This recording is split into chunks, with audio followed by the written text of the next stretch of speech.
Hello there and welcome to the next episode from Ashdon Wharf. Some of you may recognise this small platform halt.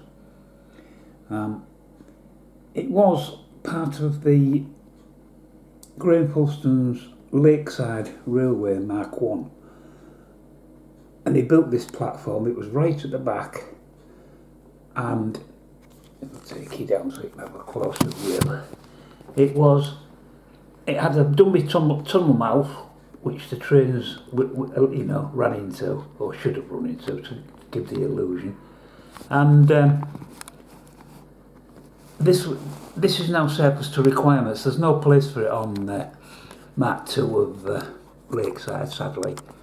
So Graham, he visited me a couple of days ago, and he knows I'm collecting on the cheap, and he says, well, he brought this and a number of other things as well, but I'll show you this initially. If you want, he says, you can scrap this. It is offered on the hill. A couple of jacks there waiting to go back to the ship. You can scrap this, take the bits and pieces off you want, and then break the platform up and throw it away. Well,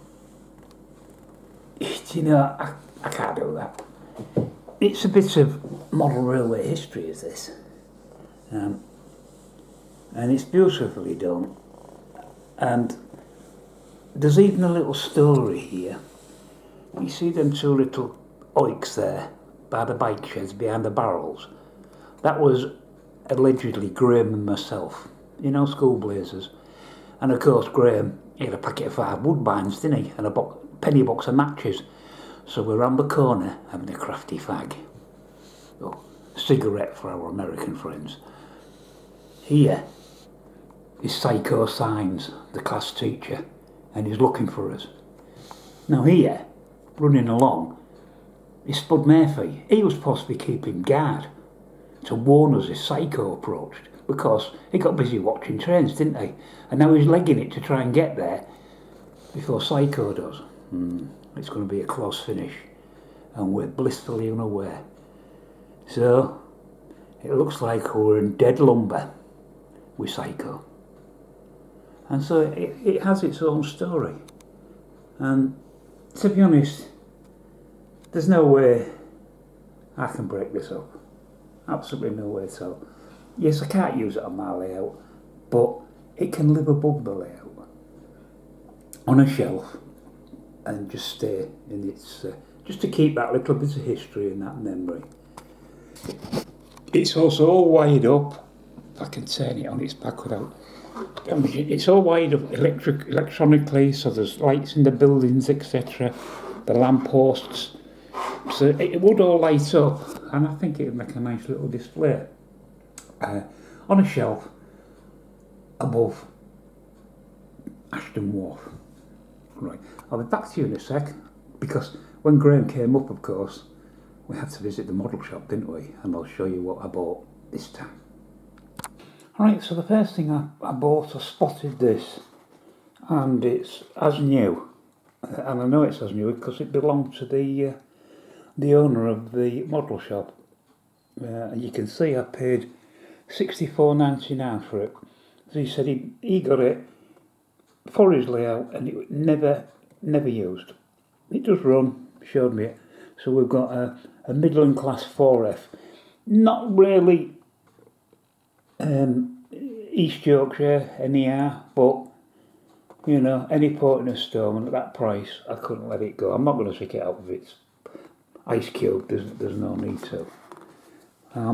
Also, because Ashdon Quay, let me just move that to one side, because Ashdon Quay is going to be mainly, well, it is totally fish based. I've got these 2 kits, so I'll give these a try. $11.50 a piece.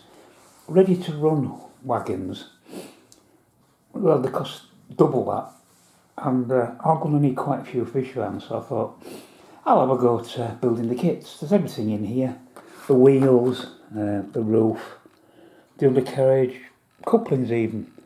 So, and it's something you build yourself and paint yourself. So that'll be a cheaper way for me to obtain a fleet of fish vans, because that's going to be the main trade of Ashdon Wharf, is the trawler fleet. So I've got 2 to start with, and I'll see how I get on with them, and if it's a success, I shall get more of them so that I've got a nice fleet. And the final pickup, which might seem odd, but you'll find out when I do the layout update, which I'll be doing after this. I picked up 2 coaches. These are in British Rail, maroon. The one at the bottom is the more sensible one, really, because that's a suburban one. The top one is first class, and although it might have run on this route, but you know, if they were in the second-hand shelf, you get what's there. You know, you can't pick and choose. So I've got a suburban and I've got a first class coach, both in BR maroon. Now, the reason they're there is, it will be explained when I show you the layout and the layout plan. But passenger trains will run through Ashdon Wharf. They won't stop there. There's no station, but they will run through Ashdon Wharf to Ashdon Town Station, which is about 300 yards away, further north. So we're going to have trains, as well as the shunting going on at the wharf, but will be regular service trains from Ashdon Town Station through to Hull. So that's why I bought those. So with that in mind, and remembering that we're trying to do this on the cheap, and remember I am spending quite a bit in a short space of time. This bill came to £130.97.